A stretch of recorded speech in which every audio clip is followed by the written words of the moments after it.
My first impression of Ben was, damn, he's pretty darn cute. Actually, yeah, he really is cute and he's so nice and was so easy to talk to, which made everything so much easier for me because I guess that, I mean, I'm pretty easy to talk to too, I feel like, but just being able to sit down with him and going, he's pretty cute and I can talk to him, that was like a winner for me. My first impression was that she had a very good sense of humor. We had communicated a little bit on Facebook prior to our first date, and we were joking about animals and dating websites. Her brother-in-law actually had tagged her in a dating website, and then I had commented on the Facebook post, and then he had made a joke about how we should go on a date together. And that is how our first date actually happened. I took him up on the offer. KayeLynn and I's first date was actually at the winery in Syracuse. We drove down to Syracuse and we sat there, and it was actually very funny because my best friend Brittany told me that I needed to be sure that I was nice and didn't say anything mean. And so there was this singer in there, and quite honestly, she wasn't the best singer. So I kept my comments to myself, and I noticed that Ben and I had a lot in common. And then when he decided he wanted to make a comment about how the singer was not that great, I knew we were gonna be great together because right there we had one thing in common. We ordered shrimp pizza. She actually ordered it, which ironically enough, I do not like shrimp. So we went ahead and ordered shrimp pizza without me taking a single bite of the food, but I wanted to impress her, so I let her order the food.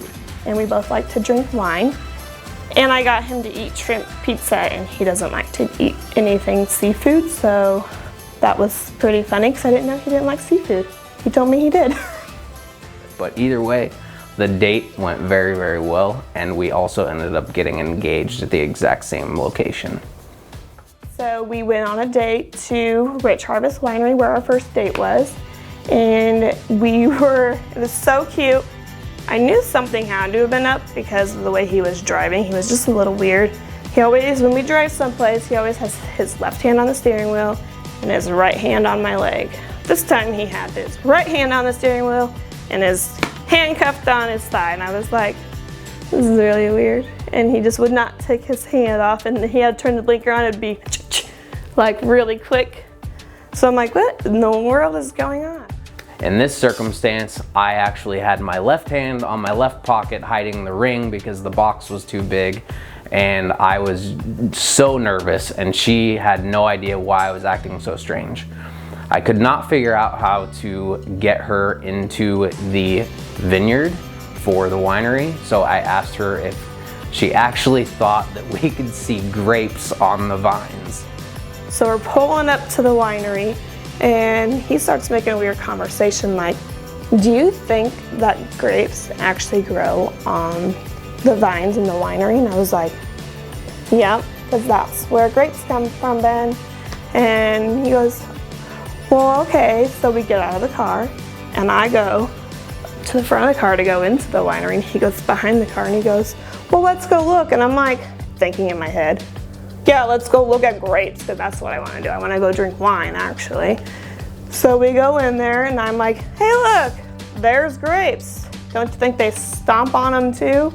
And then I happen to turn around, and he's on his knees. So then I told her to come and take a look at the vines, and then got down on one knee and proposed. That may be one of the dumbest things I have ever said in my entire life, but it worked, and I was able to get her over to take a look at the grapes.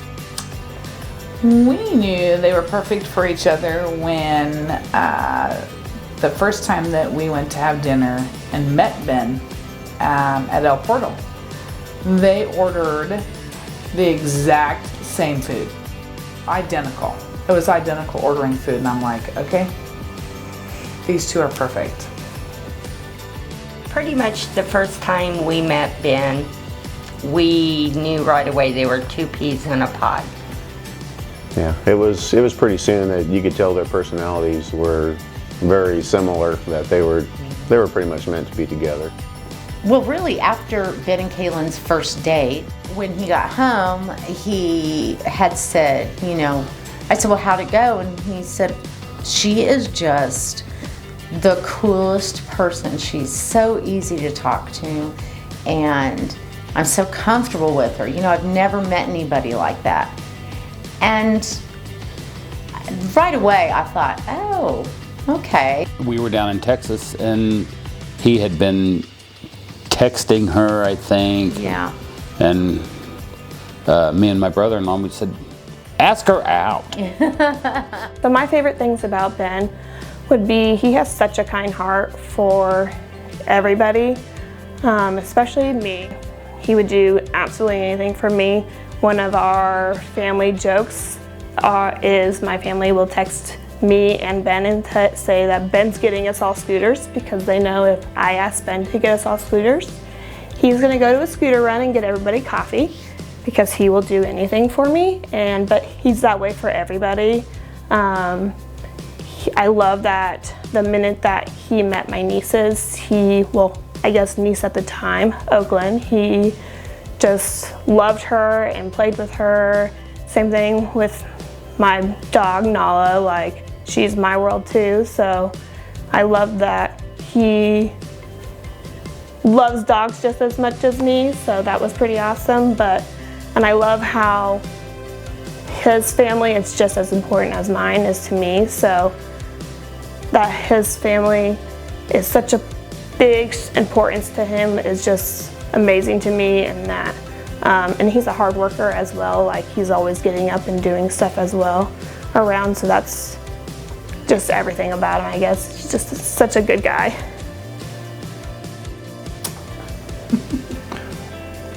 Probably, I would say one of my favorite thing about Ben is he's not afraid to learn new things, like redoing this house, for instance.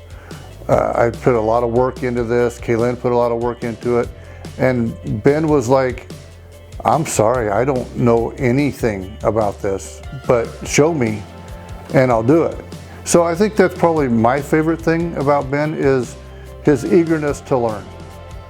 So, My favorite thing about Ben is he always wants to take care of KayeLynn. He always will stand up for her.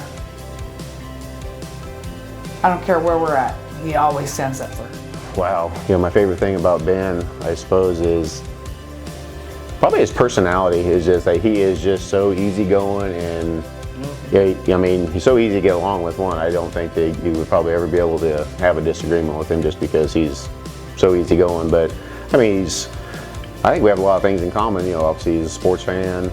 I'm an avid golfer. He does play golf. We played together. But I guess also that he loves my daughter, and so do I. So I love him for that. I think he's going to be a perfect fit for her and for the whole family.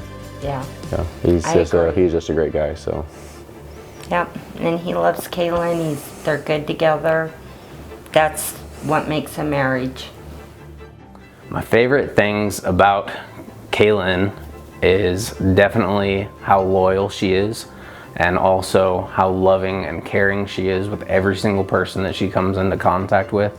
She is a beautiful person inside and out, and that is definitely what makes me most attracted to her. Her sense of humor is also very, very funny and very like mine.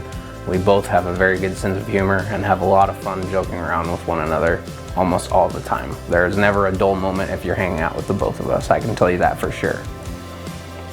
Well, my favorite thing about KayeLynn is she's not afraid to speak her mind, and I love going back and forth with her, just kidding around, and it's fun. Yeah, they do banter a lot.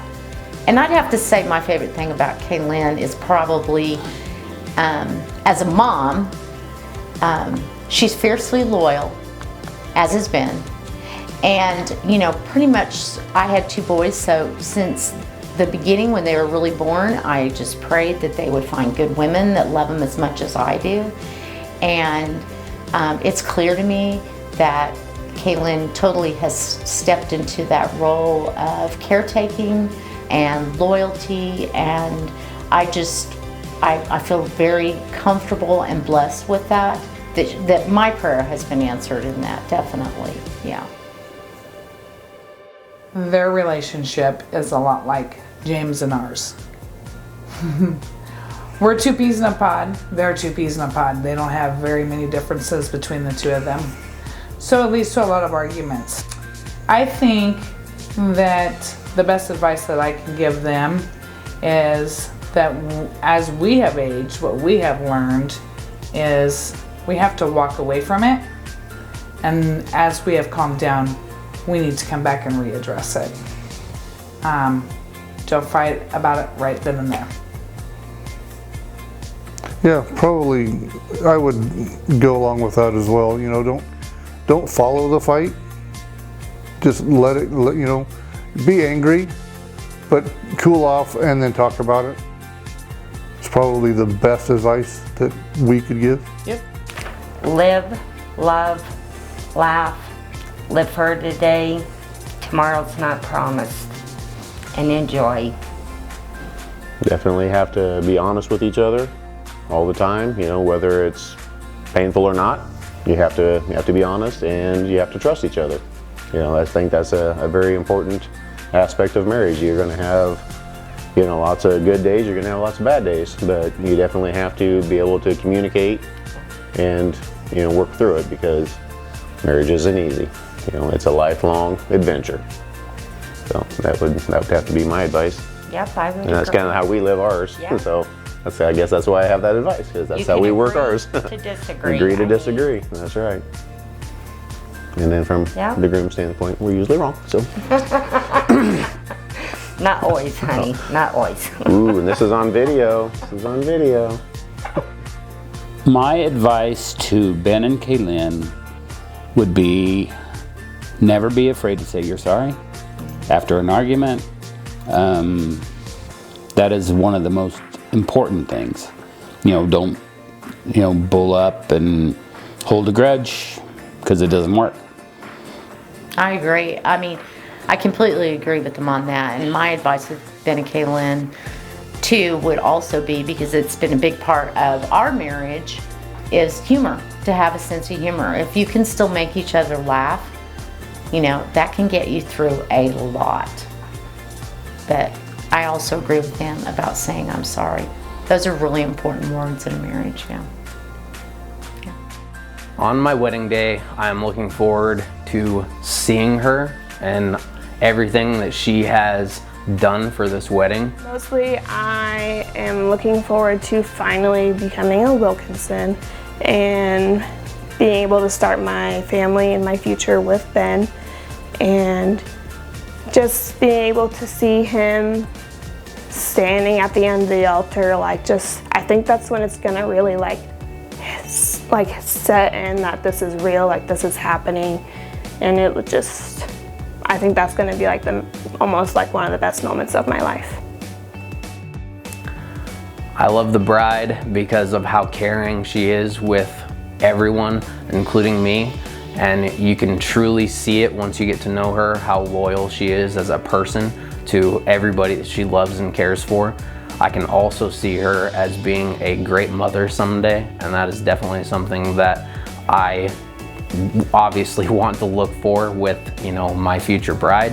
And I can't wait to see her become a mom, and I can't wait to just see her just be with me for the rest of my life, basically. I mean, we have a lot in store for us, and I just can't wait to see what the future looks like with her, because it's gonna be great. I love that he makes me like his priority, but also because that he does make his family a priority. Like, he's made it very clear that he's very family oriented. On our first date, it was so easy to talk to him. So like, I knew that right then and there, like, okay, this guy's, he's for real. On our second, like, not date, but second time hanging out, like, we're both kind of picky eaters. So I'm like, oh my gosh, man, I kind of like this guy a lot now. Like, nobody to like make fun of me for not liking a lot of stuff. And then just meeting his family and like seeing how much he does like love his mom and his dad and his brother. That is why I love him so much, is just because of how much his family does mean to him, and then how much now my family even means to him is such a huge thing for me. When we first started dating, she had went on a family vacation, family cruise, and I knew when she was gone for 2 weeks on a cruise with hardly any communication that we were able to have, going from talking to her every single day, whether it be through text message or in person or on the phone, I knew that after not being able to talk to her very much and only being able to talk to her on her time in a 2-week time frame, I knew that you don't realize what you have until you don't have it. And that was the moment that I knew that I loved her, and that was the moment that I knew I wanted to spend the rest of my life with her. When I actually did meet his mom and dad, because that was after our first date, obviously, and right after he had met my family, and everything went really well with my family. So then when I met his, and like they welcomed me with open arms, and I just knew that was it. Like they were all my family, and they all just accepted me. And even that day, like he even kind of like made me feel like I was a priority when we were going there. And so just how much that he reassured me when we were even going there, because we drove from Odo, Nebraska, and I couldn't even get my car up the hill. And this kid fell twice to come get my car because I couldn't get it up to his house, and he fell twice on the ice to get my car up there, and he doesn't like the cold. So the fact that he would come do that for me means that he's a good guy, and then drive me all the way to Doane so that we can meet his mom and his dad and his brother. That was actually then I knew that I loved him and that this was it. Like we were it, because he met my niece, loved her. He's met my dog, he loved her, met my family, meshed with them, I meshed with his family. Like I knew right then and there, and that seems crazy that was so soon, but I knew he was it for me.